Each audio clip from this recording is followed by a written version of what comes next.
Mass, we have a reunion of the Thunder and Lightning crew, and this is a very special event because Breath of Fog is with us. We have a fog warning. So we have a foghorn. I could probably get one on my phone. Yeah, foghorn. I don't know. You should have Fog told lights me in that your before car. the show started. We had a great I should have pre-show, said- ladies and gentlemen, and we should have gotten the foghorn, but we were laughing too much and having so much fun. Well, and you have exclusive access to the pre-show if you sign up for our $10,000 a month Patreon. So It's that's cheap. a plug. It's But cheap. anyway, Think of what you get for $10,000. Come on. Anyway, Ryan, would you like to introduce our show and welcome our guest, Breath of Fog? Yes, thanks, John. Welcome to the reunion. This is like the Three Musketeers here of the John the Son of Thunder program. And I want to welcome you to a special edition of My Journey Home to the Latin Mass. Here we have our very own Brett the Fog, who's going to tell us his story. So, Brett, I'll just turn it over to you. Can you tell us about your life? Were you your Catholicism in your life? Were you born a Catholic, baptized a Catholic? Were you always Latin Mass, or just come to it later? Or how did that all work out? Okay.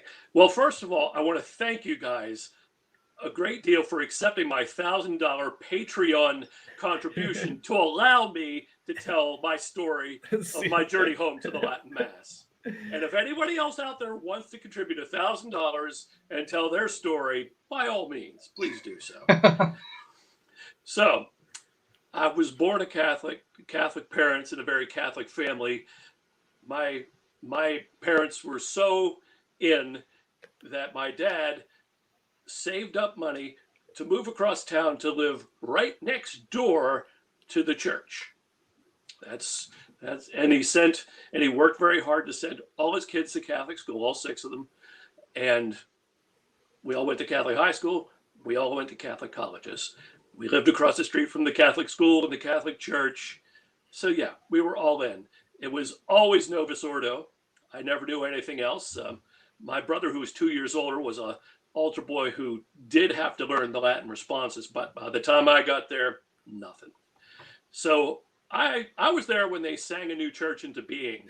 I was there when they taught us very carefully to accept Jesus in our hand. We held hands around the altar. We sang Kumbaya. Oh, Brett, I have a question there. Some people don't remember this. I don't. But what year did communion in the hand happen in your life? Do you remember that? Yes. It was after my first communion, which was in that would have been 1971. So it was like about 1973. Oh, wow. Watergate. Yes. So they took us to church and said, "Oh no, you just..." And see, we didn't know any better. We were still little kids. It's like, okay, whatever. But it was the nuns, the Ursuline nuns, who taught us. But let me say this about that. Now, we had the Ursuline nuns, and they used to have black habits, and they went very much toward the polyester. And then one day they started showing up without, veils. And I was like, okay, that was a little creepy, except one, Sister Basil. We called her Boots because she wore big old boots. And she was about, to our little eyes, she was about 105. I'm sure she wasn't that old, but she seemed that old, and she always wore her beautiful black habit. And she was a beautiful person. And this is when these nuns, who were, they were a bit of Vatican II, but they were a lot of Vatican I too. There were some real mean affect among some of these nuns. I mean, these nuns just look at you just like, don't smile till Christmas. To put it mildly. And I could bore you with some, Catholic nun stories, but there's no point because they're all gone. But Sister Basil, she's the one that taught me she taught the altar boys, and she taught me to always genuflect before the tabernacle. Always, always, always. And and always treat the real presence with reverence. Always, always, always. Now, fast forward a couple of years, you have Father Barron. He quoted a very interesting study that said that most people lose the faith by the age of 13. Never heard that anywhere else. Happens to be true. Happens to be true in my case. Still had to go to church because I lived in a very Catholic house. So when I went away to college, boom, gone. And you went to a Catholic college? Yes, I went to LaSalle University in Philadelphia. Christian Brothers. I went to a Christian Brothers high school, and then I went to a Christian Brothers college, and even discerned a possible vocation there for one weekend. One weekend. Like, that was a pretty quick discerning. Yeah, well, I'd had a few discernment things before that, and I was like, yeah, I'm pretty sure this is for me. Yeah. So there was a long, rocky 10-year period. Then I made it back to the church. So you were away. You were basically away from the church from college until 10 years after college. Yes. Okay. Yes. And then I made my way back, and let's just pick up. There I was, not in my original parish, but one close to it in another diocese, very small, and I was not on fire, but I was smoldering. I was very active. I lectured, I cantored, I sang in the choir, I taught Sunday school, and I taught RCIA. So I was actively participating in the Vatican II experience. And what started me over the edge into something else was Sunday school. And we had these horrible textbooks, and I was like, they're just terrible. I mean, they were just terrible textbooks. It's like, I can't use this. I have to do something. So I would just basically start doing research on the interweb. And that's where I heard about the Latin Mass, which I originally thought was the Mass in Latin, or, the Novus Ordo Mass in Latin. Yeah, we all thought that. Yeah. But it wasn't. And I'm like, okay, because I had a chance to go to one at the Basilica. And it was like, oh, it's a Latin Mass. And it's like, but it was the Mass in Latin. I was like, well, what's the point? Yeah. I was like, what's the point? Forget it. So I would go and try to teach, and I taught 13-year-olds to prepare them for confirmation. And that was always fun. And I kept on seeing about these people, and they were all fired up about the Latin Mass. And I'm like, okay. So I just didn't get it. I even brought in one of the members of the church who had been there for Vatican I, had been there who had been there for the changes. And I said, Jean, explain this to us. She's like, oh no, it's really about the same. And I didn't know any better, so I'm like, okay, it's the same. But I didn't think it was the same. Brett, what year was this when you started to ask these questions and bring in this individual Jean? I guess about 7 years ago. Okay, so 2014. Yeah, that sounds about right. Okay. That sounds about right. And, and I was teaching RCIA as well. And by that time I was like, you know what? We really should take these guys to a Latin Mass. I'd never been to one, but I thought we should really take them so they understand, and maybe I'd understand what the heck this is all about. And it just was there. So my kids got confirmed, and then we came back the next year, and the same kids, God bless them, showed up. And I'm like, it's like, okay, we don't have, let's beat them until they get confirmed. It's like, this is like, okay, how am I going to keep these kids? And the answer I came up with, because I saw a textbook and I'm like, no, we're not doing this textbook thing. I said, they're old enough. We're going to do Dante's Inferno. And so we got them all copies of Dante's Inferno, and we started going through it. And sure enough, they started getting really, really interested. And who else was interested but the CCD director, a woman, of course, and she was horrified. And she went to Father and said, "Father, he's teaching heresy. It's Dante. He says Celestine's an asshole." Pardon me. But, which I still think is true, by the way. I agree with Dante, and I don't agree with the church who made him a saint. Even, and I'm sure he's a sweet fellow, and I'm glad he's in heaven. That's not the point. But no. Yeah. Well, anyway, I was told to cease and desist. And I did. I was like, okay, I'm ceasing. I'm desisting. And I'm still worried about the Latin Mass. And then we finally came to a big contretemps with the priest. And I'm not going to get into the details, but the important thing was that myself and my wife were ready to roll. And roll we did. And I said, people, I want to go to a Latin Mass. So we found one. It's the Canons Regular of the New Jerusalem down in Charlestown, West Virginia. And we went in, and they have a very nice scola. It's a very small church, and it was wonderful. We were just shocked and amazed, and we left, and there was like no place to go or anything, and we left, and we got in our car. We drove 2 hours back to our home, and then we went down one more time. And it's like, this is really a long way. And, and they're nice people, but it wasn't real social or anything. And it's like, okay.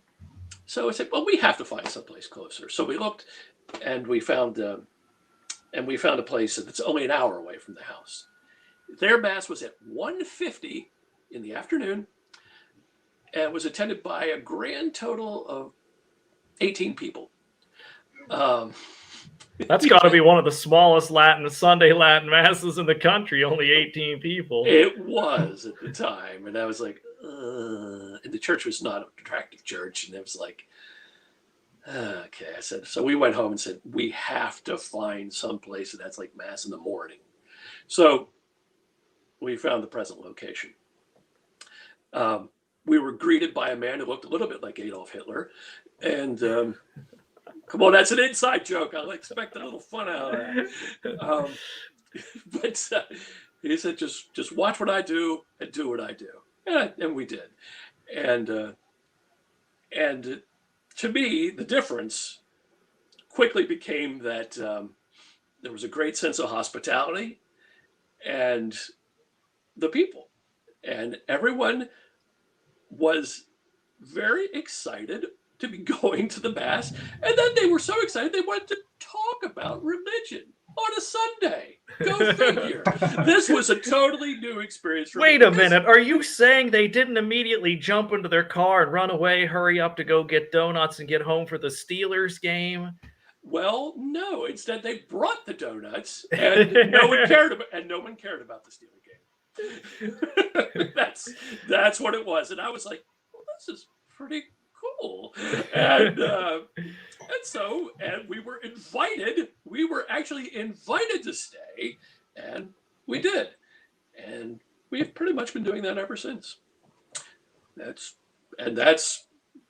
my short version of how we got to the Latin. So you kind of stumbled into it. You had done some research there. Stuff was on the internet, right? And then you went to a couple, but the location wasn't right. And then you found our secret, undisclosed location, the very one nobody's allowed to know about, but which is the best Latin Mass in the country. Yes. Not only because we are there, but there's a lot of other nice people. Oh. Now, Brett, how your understanding of the Mass deepened, or your faith, or have conceptions previous growing up in the Novus Ordo been cleared from attending the Latin Mass for the last 5, 6, however many years it's been for you? 5 years now. 5 years. 5 years now, and I would say I've taken the red pill. Yes. I didn't come in saying, no, the Novus Ordo is trash. But I came in, like I said, Sister Basil taught us to respect the tabernacle and to respect the real presence. That always stuck with me. So when I was at the old parish, the Novus Ordo parish, I mean, this was part of the process then. There was one guy in the congregation who didn't show up all the time, but when he did show up, he went to communion, he knelt and received on the tongue, and he was the only one in the church to do that. Wow. And I was like, and that just reminded me, that's what I should be doing. And it's like, and this is me, and I had never received kneeling before, even in all my, when I was a child or anything. So I was like, wow, I should be doing that. So I started doing that. And when I was a lector, I did find out there was something called the introit, and there is one for the Novus Ordo. And I was like, well, we should be doing this. So I started doing an introit before the Mass. It's like, and everyone's like, okay. You just read it while the priest was walking in? I read it, exactly. It's just like, okay. And they were like, oh, whatever. But yeah, so this all was kind of happening anyway. It's like, so when I find out, you receive kneeling on the tongue at the communion rail, which I had never done before, I was like, wait a minute, what's going on here? This seems right. Did you, when you were growing up, did your church still have the communion rail, or had it already been torn out? It did have it, and then they took it out. Okay. Did you wonder, why was this not being used? What's it there for? What's the story here? I did. I was like, it always seemed very odd to me because I was raised as a Vatican II kid. I was like, what's with the fence? Why is that there? I don't get it. I just didn't understand, and then it went away, and I was like, whatever. Yeah. There's still a little bit of it left on two sides. On the two sides, there's a little. One thing that you said that was about, you said 72 or 73 when you got hand communion there, your parish. John, we'll have to look this up after the show, but I believe that communion in the hand was only authorized in the United States in the late 70s. So what they were doing at your parish was actually illegal. Of course it's bad, sacrilegious, and whatnot. But not only that, even according to Novus Ordo standards, it was illegal. So I know that. Remember, John, we did a show about that, or maybe Voris. I know Voris has done a show about that called "The Reception Deception," and talked about how Bernardin actually cheated and rigged the vote so they could get communion in the hand through the USCCB. Yeah, that was all Bernardine, and I'm actually looking it up right now. I thought it was 78. Yeah, that's what I thought, 78, yeah. Let's see. So it was about the time when Paul VI was about to die, or dead already. Yeah. So, I'm seeing like 76, 70, I don't know. It was something about that. I know it was somewhere around there. It was in the later 70s, yeah. So, you had an illegal, disobedient, bad parish even before communion in the hand was allowed. Let me tell you about one of my Vatican II experiences. We were a bunch of kids, right? Like 5th, 6th graders. And we were formed into a liturgy committee. And it was up to us to decide how, we went to Mass 5 days a week, Monday through Friday. And it was up to us to decide what the order of Mass would be. We had to decide what the songs were. We were told what the Gospels were, but we could pick like the Psalms. I mean, we could pick all sorts of things, and we could just make it up. And it's like, oh, let's do that one. That's pretty. I like that one. We all know that one. Yeah, it was weird. It was really weird. And so you've gotten to this point now there. Okay, so you're in this tremendous Latin Mass community, and it's a very welcoming place. Now, you said you didn't go there because you hated the Novus Ordo, or you didn't even really have any troubles per se with the Novus Ordo itself when you got there. Would that be correct, or were there some things under the surface that hadn't crystallized yet? Well, I think there were some things, because there I was, the only person kneeling and receiving on the tongue other than the other guy. Mm-hmm. And like everybody was like, let's go up and get slapped in the hand and get back and sing the songs. And I felt very alone. I felt like, okay. Mm-hmm. And no one wanted to talk about religion at all. And everyone's like, whatever Father says, that's good. And like, yeah, but And, and there I was trying to dip into Catholicism to teach it to, 13-year-olds, or to some guy who came to RCIA, and I had to explain to him, well, I know you're a Protestant, but if you're going to become a Catholic, that means you have to go to Mass every Sunday until you're dead. And he's like, what do you mean? Every Sunday? Every Sunday. I mean, we spent a half an hour going over that. Just every Sunday. No. Every Sunday. If you don't go, it's a sin and you have to confess. Confess? What do you mean? So there was all that, but he just like shocked. He was just shocked that he would be asked that. No, I'm interested to see this previous parish. I don't want to get too long into this, but just as a comparison, in terms of like newcomers or growth at that previous Novus Ordo parish where you at, was there a lot of baptisms, converts, people like moving to that parish because it was great? Compare and contrast that versus like the Lat Mass parish where you've been at for the last 5 years with us, where like new people, baptisms, conversions, all that stuff. Compare and contrast those, please. Okay. Okay. When I was there, it's a little town next to the town that I live in, and it's the people who've lived there their whole lives, and they go to this church, and their children have grown up and moved away. So now there was an influx of people from my old parish, the one I grew up in, when it was closed. So that was the fresh blood. And well, let me just tell you where they are now. Right now, they have an Indian priest who is in India, and he cannot get back to the United States. So they're getting the fill-in priest for the one Mass a week they have on Sunday, and about 4 or 5 members of the congregation that I knew when I attended are no longer attending, and that was on a pretty small base. So the church is much smaller than Clarence, for example. Did those people go to another Catholic parish, or did they lapse, or what happened to those people? Yes, some of them went to another parish. Most of them stayed home because of COVID, and they're not coming. And they're not coming back. So there's a lot of. Would you say these are old people then who are scared of the virus? I'd say they're old people, and older people, and people my age. That's about the youngest that they are, because there are no young people.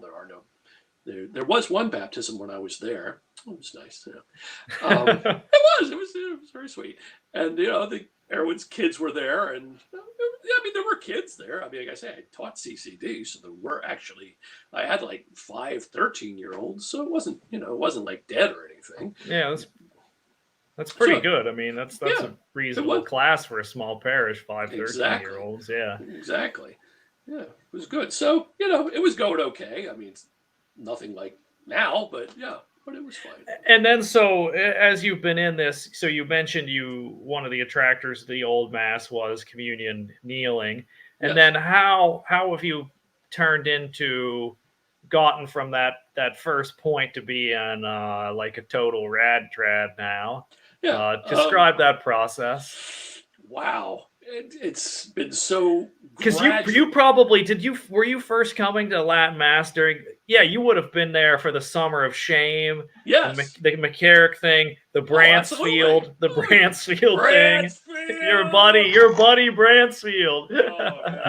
Hey, we should have him on the show. Listen, we would invite Bishop Bransfield on the show. We will take any cash gifts that you want. We'll set up a traditionalist society. We'll get you, Parent Ryan can get you all access to the Pope and Rome and all that stuff.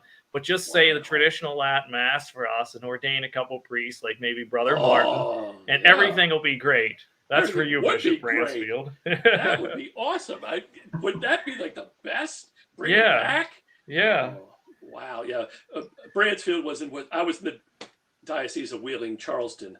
I took 2 sets of children up to that man to have him confirm them Did he give you creeps or whenever you met Yes. him? Yes, Okay. he did give me creeps, and I could not put my finger on it. Yeah. I just couldn't figure it out, but I didn't like him. Well, I can tell you that the parish didn't like him, and for a very specific reason. Um, the parish has two churches, and the one church has a really nice rectory because people in the parish, they were home builders, so they built a really nice 3-bedroom home for the rectory for the one priest. So it's nice, it's big, he rattles around in there. And so everyone assumed that when Branscombe was coming, he would stay at the rectory. Wouldn't hear of it. He had to stay in the nicest hotel in the area. Had to. He was never going to set foot in that place. And everyone was like, wait a minute, we've got this really nice house and it's not good enough for it. He let it be known, it's not good enough for him. It's like, okay. So everyone's a little skady about him. So I met him. I said hello. And he has this thing he does where he likes to be alone with the children. And I mean this. He wants to be alone with the children. So he's like, okay, I'm going to go in there and I'm going to talk to the kids. I don't want any of you in there at all. Okay, sure. I cracked that door. I was making sure, because I didn't care. He was asking the kids things, and I prepared them, and I didn't care. But I just wasn't gonna not lay eyes on him while he was in there alone with the children.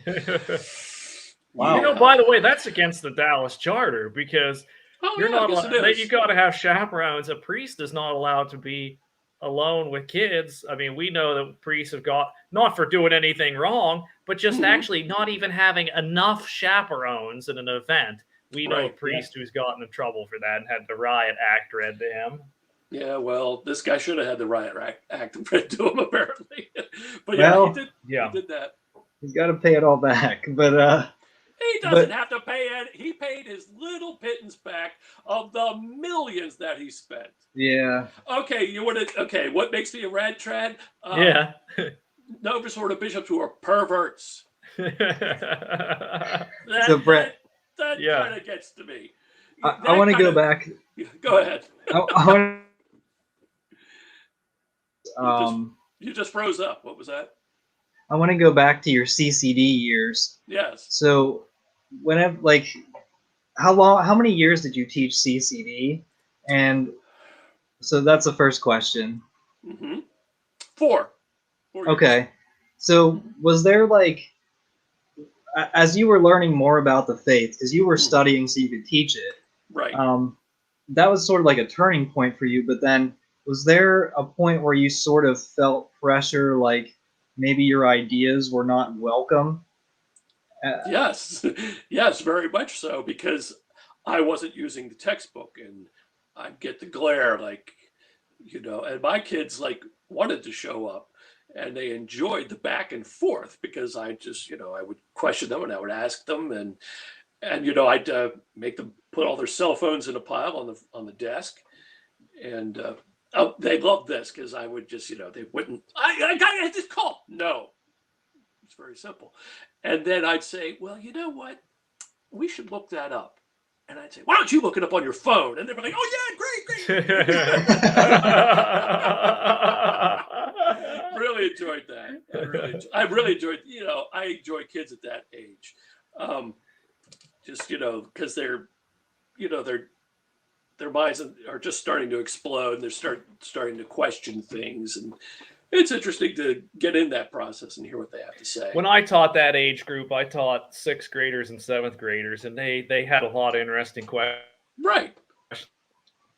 About ghosts was a popular one, dinosaurs, aliens, drugs, witchcraft, and fortune tellers. I mean, it was really good stuff that is interesting, and it was great. Absolutely. Because they'd be like, oh.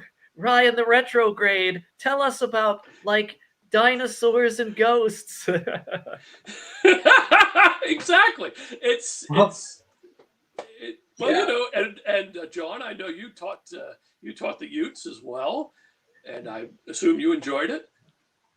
Well, I mean, I was an assistant, Yeah.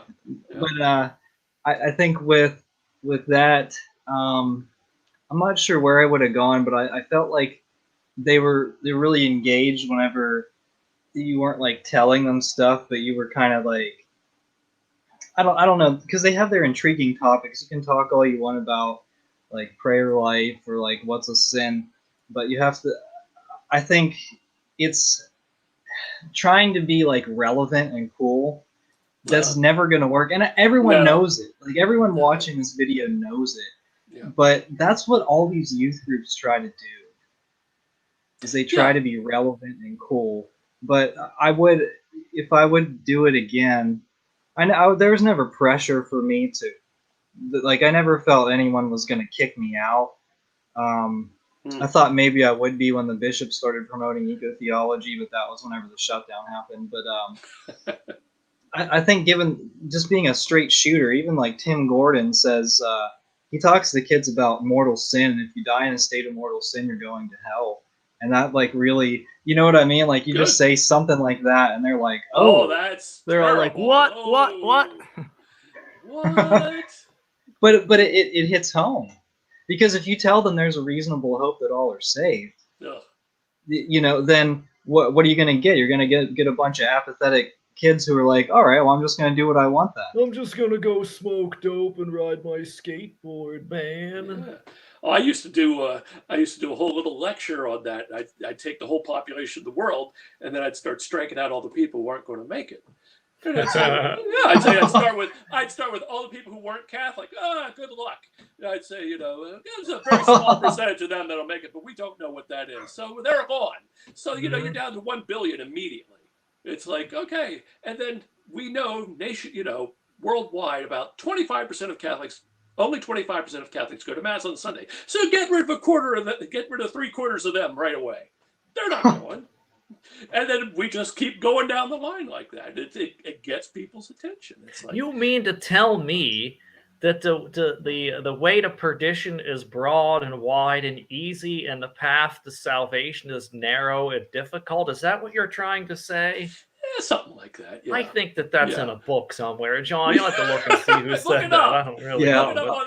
Look it up on the Google. I'll search it on Google. I'm just an unfrozen Catholic YouTube personality. I don't know these citations. Yes.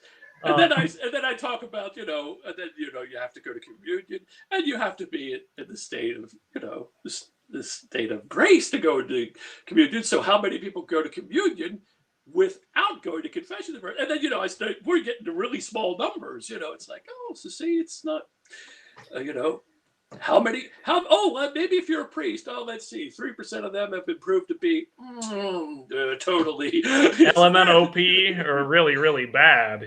So they're gone. So yeah, it's funny how the number goes down pretty quickly. And then some people, and they understand that. It's like, these are not like crazy rules. These are like Catholic rules. Yeah, in my experience, you can be really entertaining just by, when I taught, I just got out Baltimore Catechism and I had kids read number by number. But the thing that was interesting is that something would come up, and I never tried to be cool. I'm just going through the catechism, but maybe there would be some cultural reference that some kid would pick up, and then we would crack a joke like we do on this show. A very intellectually stimulating and advanced program. But I would conduct the class just like that. And so I'm not trying to be hip. I'm not going in there like, you've seen that meme with that 40-year-old guy with the skateboarder hat on. He's carrying the skateboarder, and he's like, hello, my fellow skateboarding friends, or whatever it is. The meme is. I never tried to. I never was like that. But the thing is, kids, why are you there? Like, the whole purpose is not to be a skateboarding, whatever it is, rad dude. It's to be CCD education.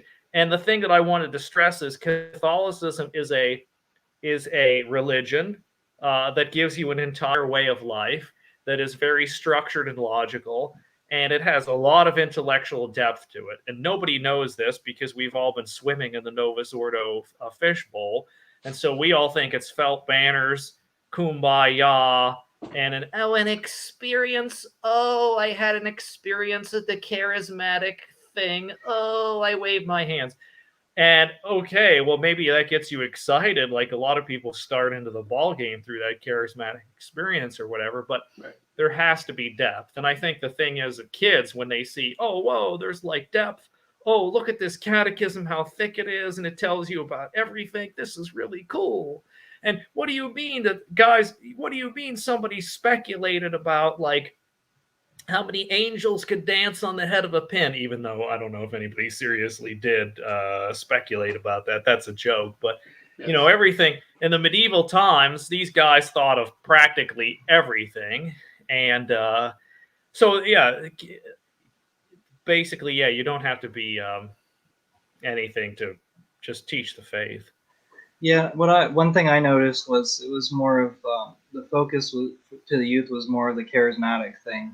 Mm-hmm. It was like, what is it, Alexio Divina, like where you. Well, that's not charismatic.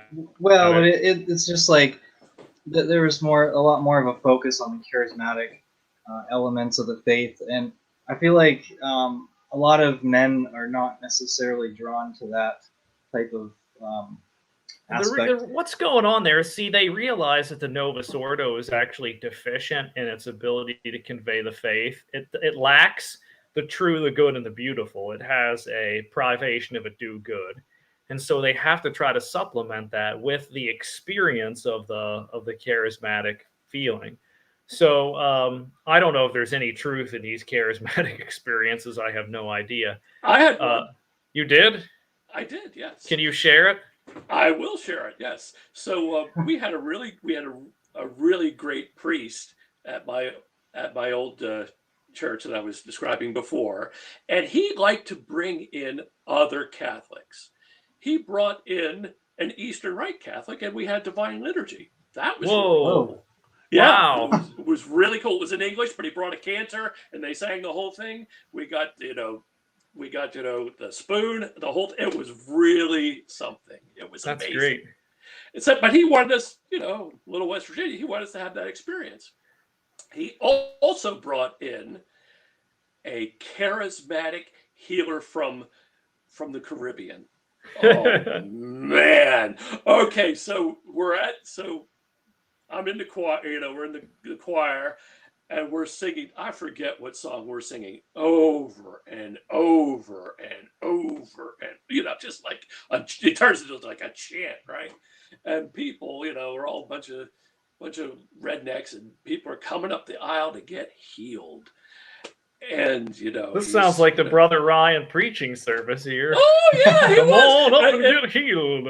Oh, and it's like, and he lay hands and they get slain in the spirit. And I'm like, okay, and that's, like, all right. So me and the wife, we're in. It's like, well, we're all really healthy. We were really healthy at the time. It's like, okay. But we did have this kid in our neighborhood who we sort of happened on. And he it's a long, sad story, but he was really bad off mentally. He was on a billion drugs. And legal or illegal? And he had legal. Oh no, he was like prescribed to within an inch of his life. He had a Tupperware full of his drugs that he took every day. Wow. I mean, real psychotic drug, for a second, it was like, okay. It's like, well, so we prayed for him.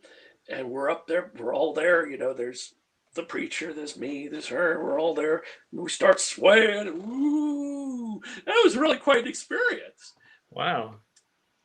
And well,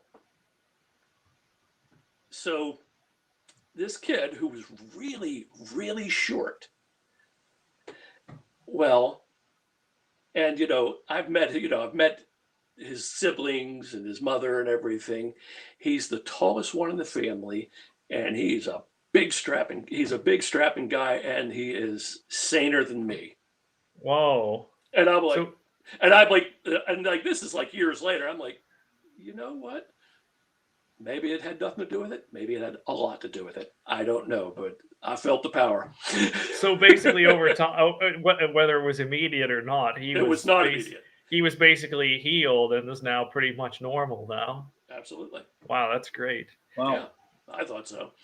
Yeah. Yeah. So I won't totally diss the hands in your hair like you just don't care crowd. Yeah. Yeah. Yeah, I know. I know some charismatics, and I have not seen firsthand healings, but I believe didn't either. But there's some truth to that. Yeah. But what happened? It was a very desperate situation, and it came out very good. So, we'll praise God for that. Yeah. Now another aspect of the charismatic movement is praise and worship music. Yeah, well, we were doing that. It was rough. That was rough. That's not for everyone. I think what they should do is really every kid should have an opportunity to experience both of those. The church is really, the youth ministries and that are pushing them to the charismatic stuff. Okay, whatever. But they should also push them to tradition as well. Take them to both Latin masses and that. Very much so.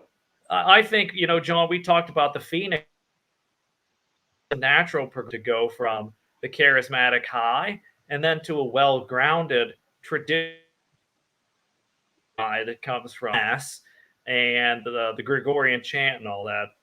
There's emotion and stuff in that. It's much different, but it is very attractive, and it's an addictive. The Latin Mass is addictive. There's no question about it. It's not addictive like drugs or, I don't know, coffee or whatever people get addicted, pills or something. But it's the kind of thing where you just have this desire for it when it comes around Sunday. You're like, which would I like to go to? It's that kind of thing.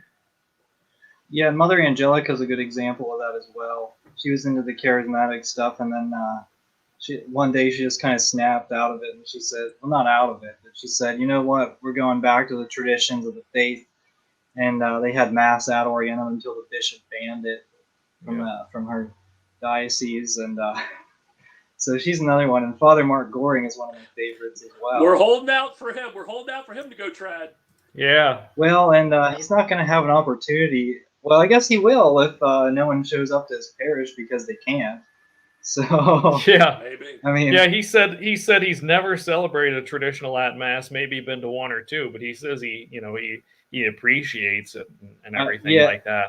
And I think, and these are the people, like, whenever Francis goes all out crazy, whenever there's that turning point, maybe it's communion for Protestants. Like, are the rest of these good priests, are they just going to say, okay, now's the time? Yes, the three good priests left, will complain and leave. But I tell you what, I'm really, really disappointed in the priesthood right now. We discussed a little of this before in the valuable pre-show. But you know what?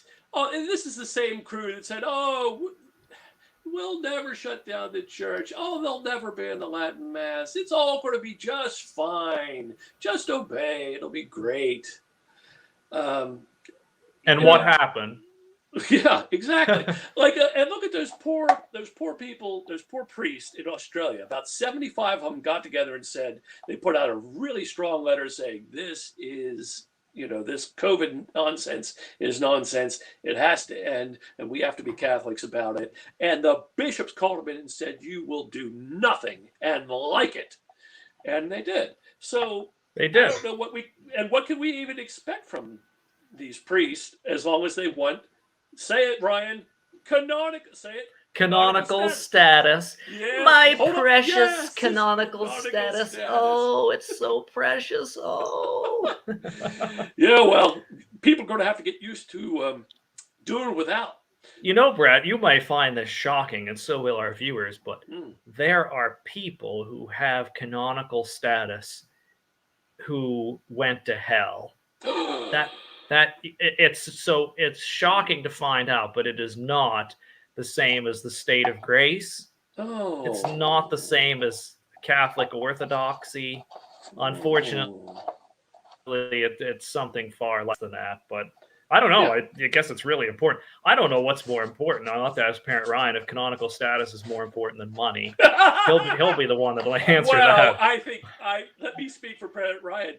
Canonical status is how you get money. Get money. That's right. Well, that's kind of like a canonization. A Where little Yeah. bit, yeah. If you have enough money, you know, there's a priest, God rest his soul, who was kind of a crypto liberal, middle of the road guy or whatever. He told me, this was kind of scandalizing.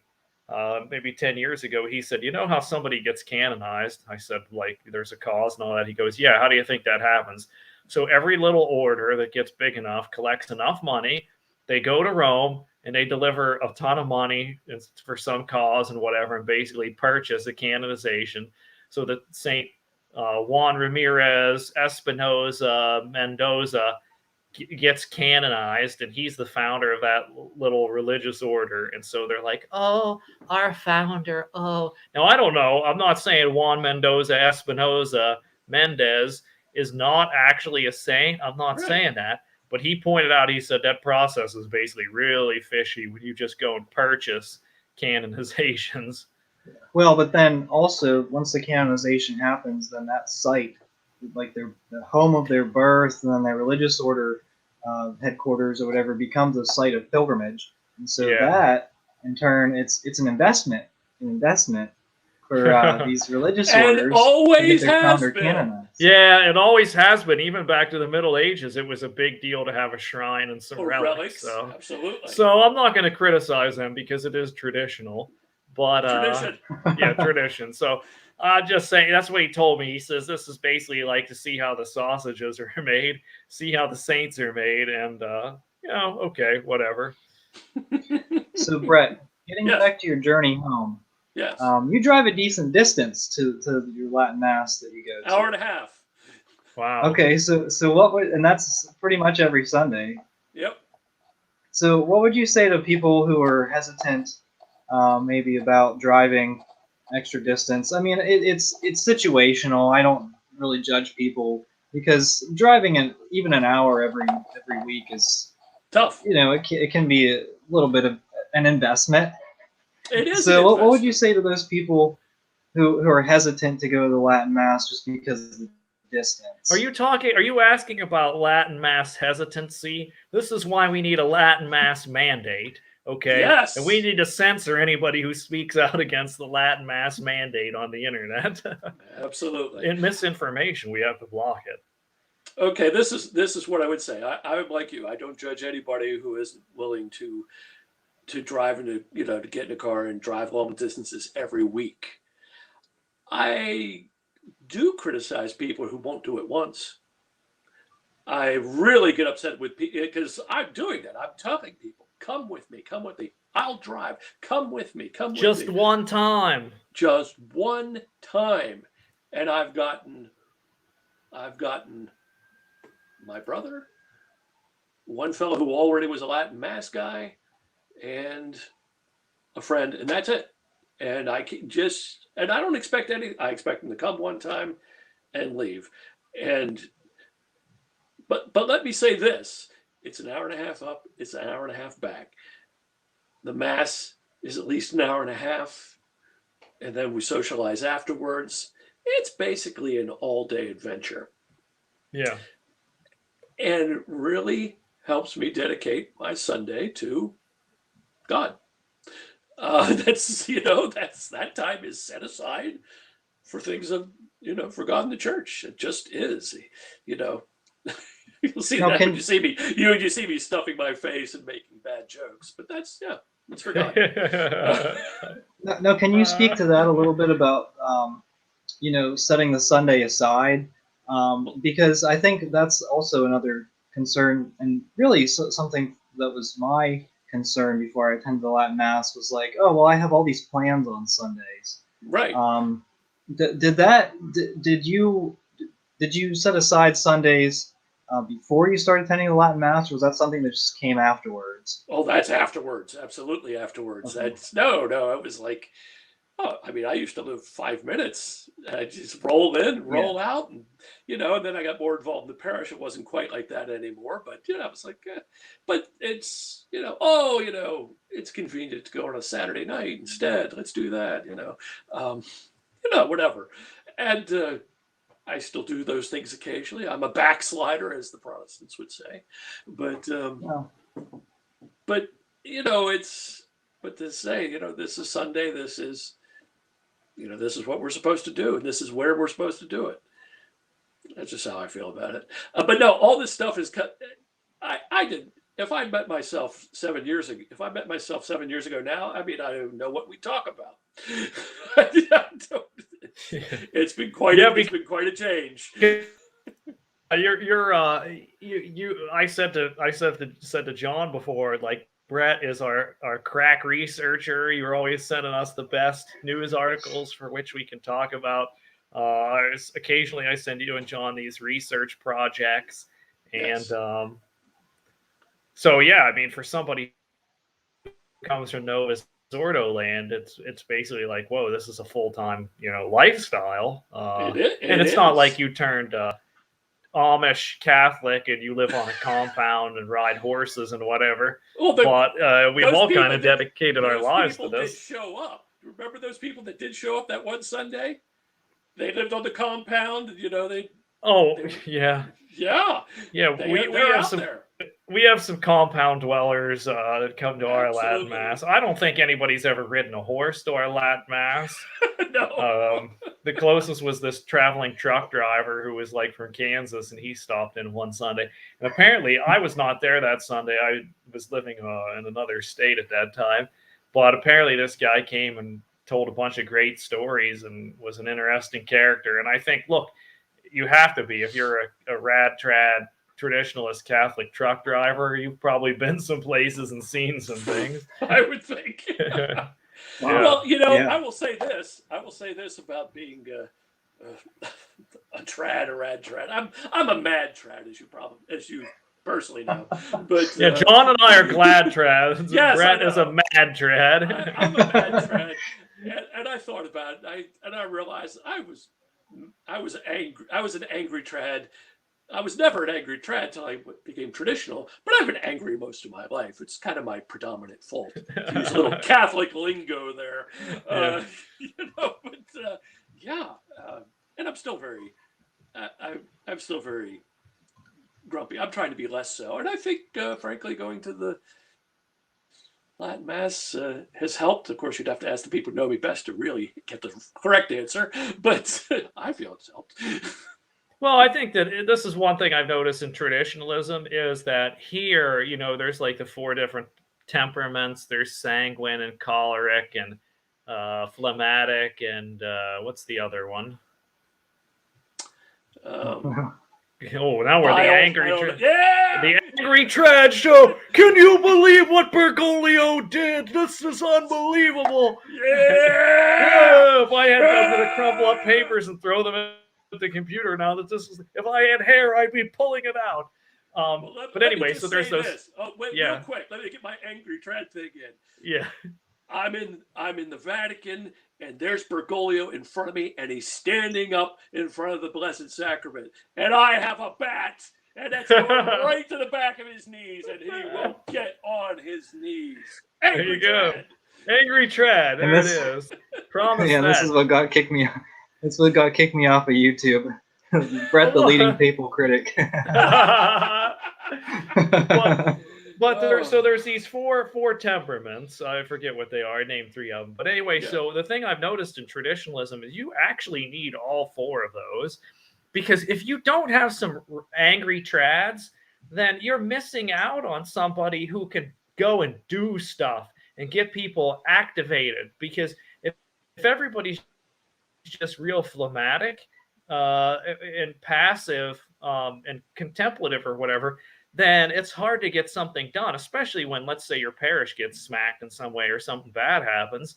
And so you need somebody who's choleric or whatever that other one is where, people angry and motivated and whatnot. You need those people. And on a team, like in our community, we have all those people, and it's great. You need them. Again, you need them. So if anybody has any questions, I see we started off slow with number of viewers, but if you have some questions, go ahead and type those into the comment box. Well, they must have heard I was coming. Well, this is a well, non-standard night. I don't know. Have we ever done a Friday night show before? I don't think so.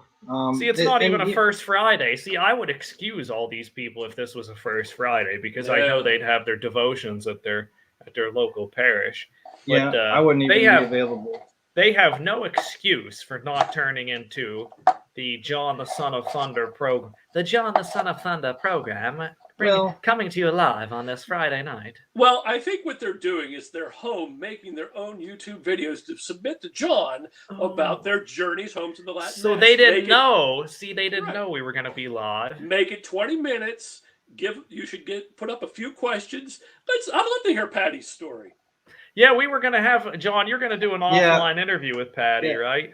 Well, we'll see. Yeah, I'll send an email out. That was another point of mine though, was our international viewers have an excuse, I think. Oh yes. I mean, by the way, I know, like, I don't know who's going to be watching this, and I'll say this on the next show. But yeah, if you all viewers, please in the comment box or in this live stream or whatever, after the video or during the video, tell us if you're from a foreign country and what it is. I know we have a zillion viewers in the Republic of Ireland. Patty's in Northern Ireland. Tell us what country you're from, and also tell us what your affiliation is. Tell us your religious affiliation. I mean, in that sense, do you go Novus Ordo? Do you guys go to diocesan Latin masses? Do you go to Byzantine Rite or some other Eastern Rite? Do you go SSPX? Do you go SSPX Resistance? Are you Sedevacantist? Are you Home Alone Sedevacantist like the Diamond Brothers? I want to know who's there because, look, all Pope Francis modernists, we all have gifts to which we can offer the church. That's Parent Ryan's talking about this. But seriously, we all have gifts that we can bring to the church and bring to the John the Son of Thunder program. So I'd like to see what our viewership is. Maybe it would shock me that there's a bunch of that all our viewership is Sedevacantists. I just tend to think that it's half Novus Ordo, a third Novus Ordo, a third diocesan, and a third SSPX. And maybe there's one or two resistance or Sedevacantist in there. But anyway, that might be a separate show. It should be a separate show. Yeah, we'll do that at some point in time. Schedule it.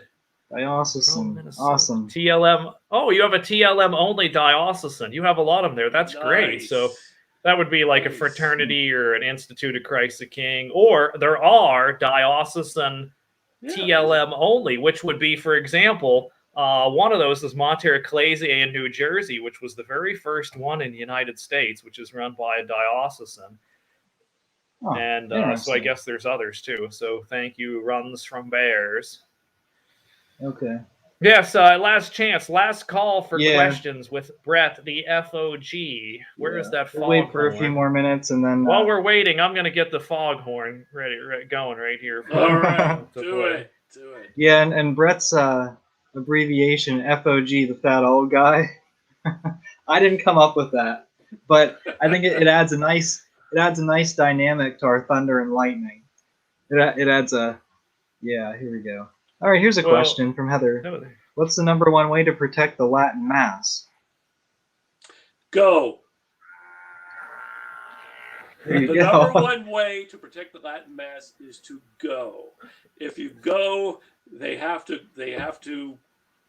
deal with you. They have to realize that you're not going to. Well, the number two way is to not go to the Novus Ordo Mass. Exactly. You have to vote with your feet. So number one is go, not go with Novus Ordo. Number two is then fight for it if necessary. I mean, if you're at a TLM only pair, you're SSPX, Sedevacantist or whatever, you're probably under no threat. But if you go to a diocesan or something where basically everybody in a diocesan stack, that's why I did that show, The Second Great Liturgical War. We're in a battle, so if you're in the diocesan structure, you're in the soldier in the battle, so clean that gun, get bullets. That means show up, say your prayers, eat your vitamins, spread the word, get more people there. And I said this before at our Latin Mass, and the priest announced it from the pulpit. Everybody who goes to Latin Mass needs to invite 5 people If you just invite 5 people, do it once. If you invite 5 people, you might get half of them to show up. If you get half of them to show up, you've doubled your attendance already. If you double your attendance, you're going to have to, like, there's standing room only pretty much, and they're going to have to add another mass. So I think that's what's going to protect it. Here's this fog. I've got a sound effect. Yes. Love it. I wish we need a soundboard for the John the Son of Thunder program. Yeah, I'll have to do that with all the ad revenue.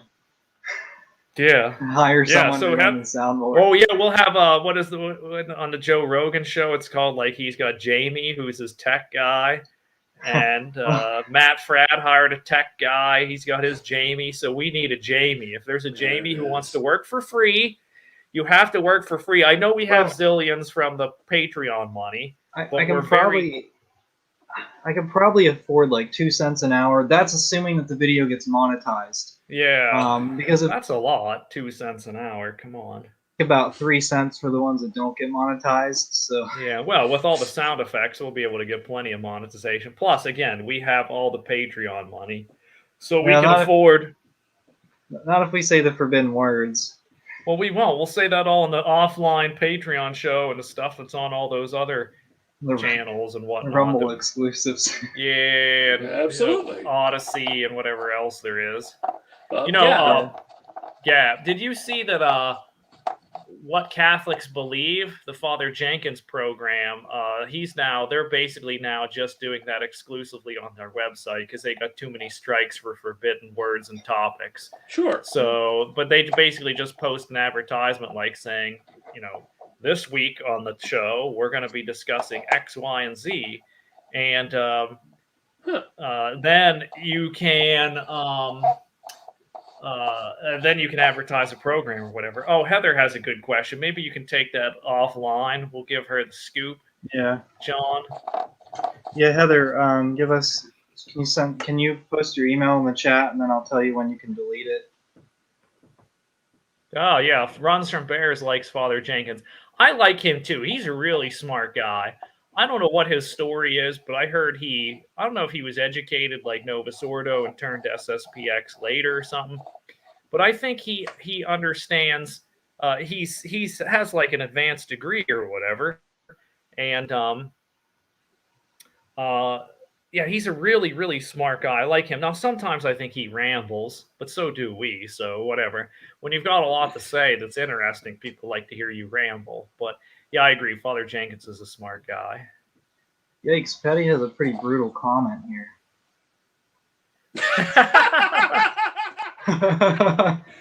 I mean, I'll agree, Patty. Thanks. Well, so the devil is a taskmaster. He persecutes the souls in hell, and the John Son of Thunder program, we persecute our employees pretty well, and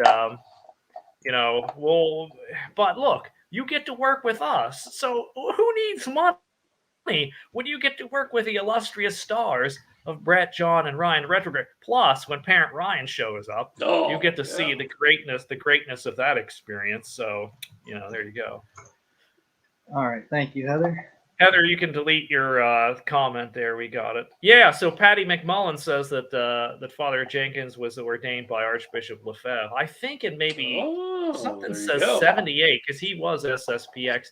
If anybody's SSPV, let us know. We'd like,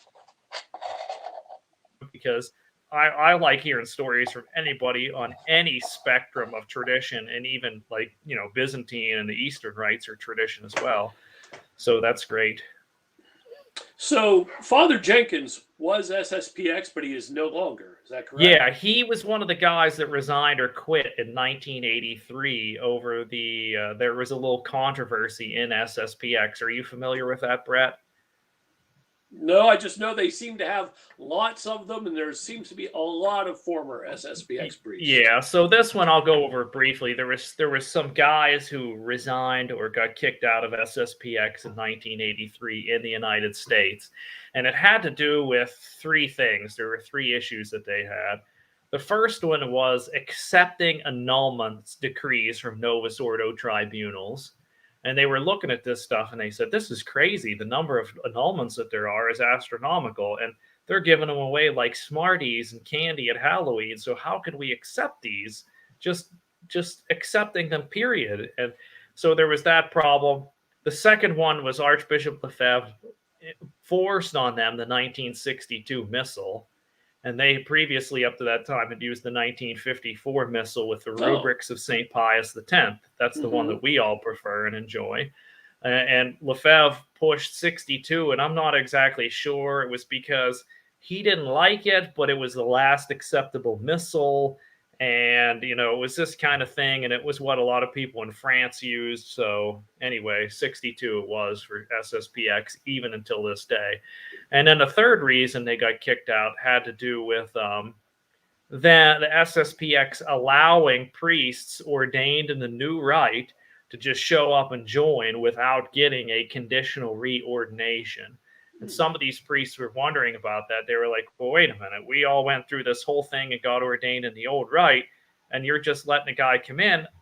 And it had always been the policy that Archbishop Lefebvre would at least give him a conditional reordination in the old rite so that everybody would be happy, because some SSPX parishioners accepted the new rite of ordination and some thought it was doubtful, and everybody was going to be happy if he just did it. So the problem with that was that Lefebvre was like, no, we can't do that because that'll, you know, the Romans will get upset, say like, oh, you don't think that we have valid orders or whatever. So Lefebvre said, I'm not going to force priests who come to us to get reordained. So anyway, those three things are why some of them, Father Jenkins included, got kicked out or quit. And so you're right, Brett, there's a lot of splitting in traditionalism, and we should do a show on this. I think it's a problem. I mean, people think that we're right, but at some point in time, you have to say, like, I don't want to sound Protestant here, where we're like, well, we believe in the 5 fundamentals. Hell, I believe in the 5 fundamentals, and apart from that, well, we can have disagreement on the interpretation of Scripture. I don't want to sound like that, but, you know, seriously, though, we have all the creeds and the dogmas, right? So we know we believe that stuff, but we don't, you know, questions that are that the Pope hasn't decided, we have to allow diversity of opinion on that without splitting and saying, oh, you've lost the faith and apostatized. Otherwise, you turn into like the Diamond Brothers. Now, I like the Diamond Brothers. I think they're cool. If they wanted to be on this show, that would be great. But the problem is that they're like, you know, have this autistic fixation on they're right. And if you disagree with them in any way, you're basically outside the church. And we don't, that's not good.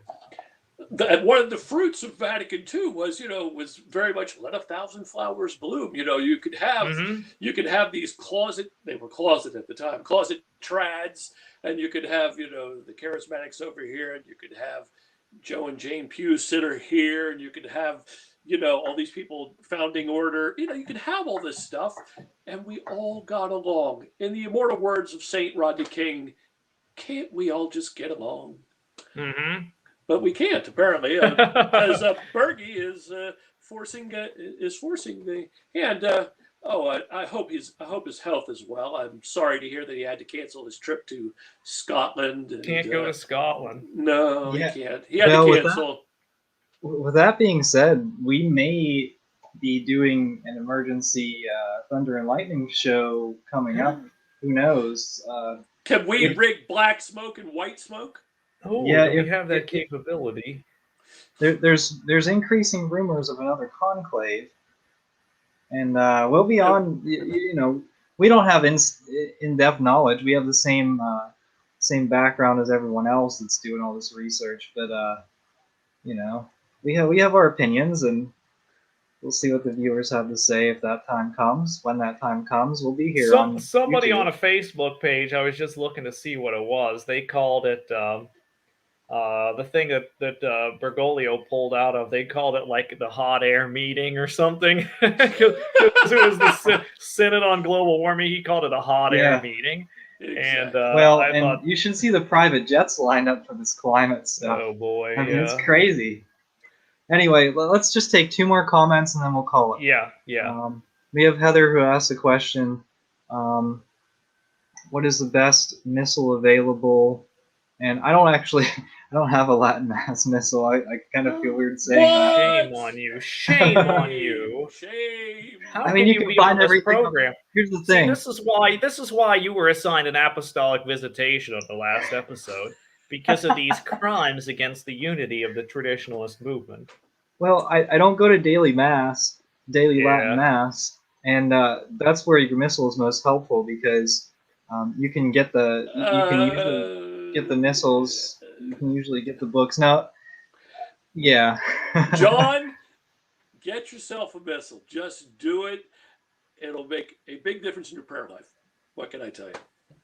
All right. Well, anyway, do either of you have an opinion on this? Yeah, I like the St. Andrew best of all, although I think the Father Lysance is just behind it. And that's just my preference. I think the St. Andrew has perhaps a better translation, and it was put together by a Benedictine, so that makes it better than the Father Lysance.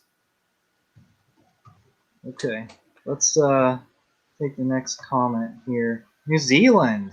Thanks for right. Thanks, Thanks Yvonne. for watching the show. What? It must be like 8 a.m. there. I don't know, somewhere around that. They're about 12 It's a great time. hours. It's a great time to get up on Saturday morning. Is it Saturday there? Yeah. And sit down with a cup of coffee and watch the greatest program on YouTube. Look at me, I'm obscured by the comment. But Yeah. anyway, go ahead. He's in New Zealand. Straddles between Fraternity St. Peter, SSPX, Occasional Novus Ordo. Cool. At the moment, we have nothing as our commie government is locked down. It's terrible. Terrible. Yeah. But I mean, you got to get like Frodo Baggins and Conquest, save the Latin Mass. Throw the communist government into Mordor and let's move on with our lives. Yeah, maybe you can maybe, I don't know, God will, I hope you're able to get to a priest or he can come to you or visit you or whatever so you can confess occasionally and receive communion privately. New Zealand's awesome though.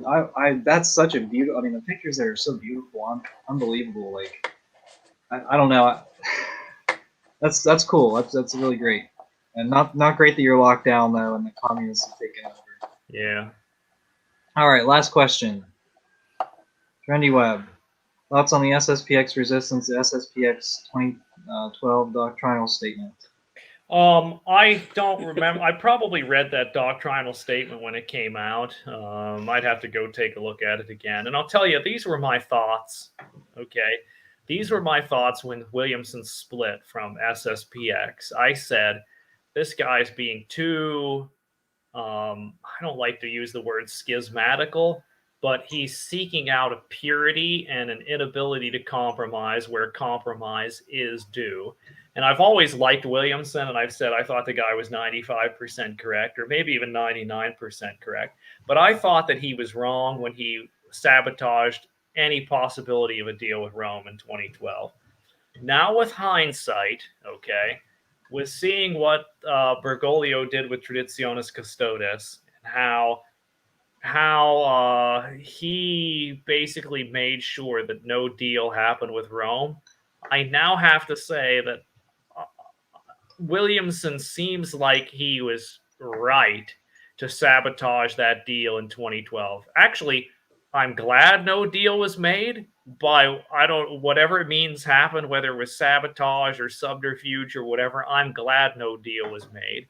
And I really do like Bishop Williamson. I'm going to get a copy of his biography. Actually, I have a friend who's a friend with Bishop Williamson. And John, I mentioned this before. John, did you realize he has ties to Pennsylvania? John's frozen, so he can't answer. Sorry, I didn't quite catch that. Okay, so did you know, maybe I mentioned this in a previous show. John, did you know that Bishop Williamson has ties to Pennsylvania? Yeah. All right, well, now did you mention that in the last show? I probably did. So anyway, I wanted to have Williamson submit some questions to him. So anyway, Trendy Web, this is a long answer. I respect resistance. I understand what they're trying to do. if you go to Resistance Chapel, I'm sure you have good reasons, and I'm okay with that. Father Hugo seems like a good preacher and a solid guy. He comes all over. John, he's in Pennsylvania sometimes. He's in Michigan. He's all over. I think he lives in Massachusetts. He'll go anywhere and say a mass. Maybe we'll use him if there's another lockdown or we lose everything. Father Hugo is a possibility, but my only caution with resistance is that we have to be really careful that we're doing the minimum resistance required while still trying to maintain as much contact and affiliation with Rome. Because if you get too out there, then you have to decide, am I sedevacantist or am I being disobedient? That's kind of where you're at. Because if you get way out there, like I think some of these resistance guys are, you're basically saying, well, I think the Pope's a Pope, but I'm not doing anything in association with him or anybody else associated with the Novus Ordo Church. To me, that seems to be, for me, to be schismatic.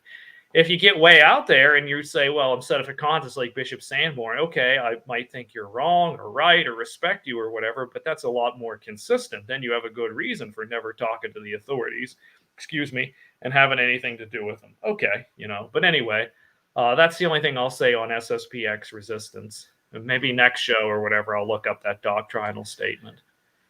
But let me say, a good idea. Real quick, let me just respond to what you said. You also, there is starting to be a cost to just sitting in Novus Ordo world and doing nothing. And the cost is you're getting dragged inexorably toward things like Pachamama, toward the acceptance of homosexual civil unions. These are both from the Pope. And, and there's a stream of papiolatry that goes, way back to Vatican II and before, that, the Pope, they say things like Vatican II was guided by the Holy Spirit. And they never say to what end, but, yeah. So just sitting tight in the church, it's still an option, but it's an option that's a little less tenable than it was before, and could really, with the current unpleasantness, could really turn into something, almost non-Catholic. Mm-hmm. Just saying. Yeah, that's a possibility. All right, well, on that positive note, thank you, everyone, for joining us in the live stream. And thanks for the comments. Yeah, thank you. Remember, ladies and gentlemen, look, we need to make an appeal here. Everybody comment, like, and subscribe this video. Share it with people that you know that would enjoy it or whatever. And then, of course, subscribe to our Patreon. Again, if you get in that super duper unobtainium platinum level, then at $10,000, then you get the pre-show. So there's benefits to being a Patreon supporter. All right. Well, thanks, guys. Thank you, Ryan, and thank you very much, Brett, for sharing your testimony. Thanks for the going invite. home to the Latin Mass. Appreciate so, as always, we're going to end the show. We are the laity, and we will not be silent.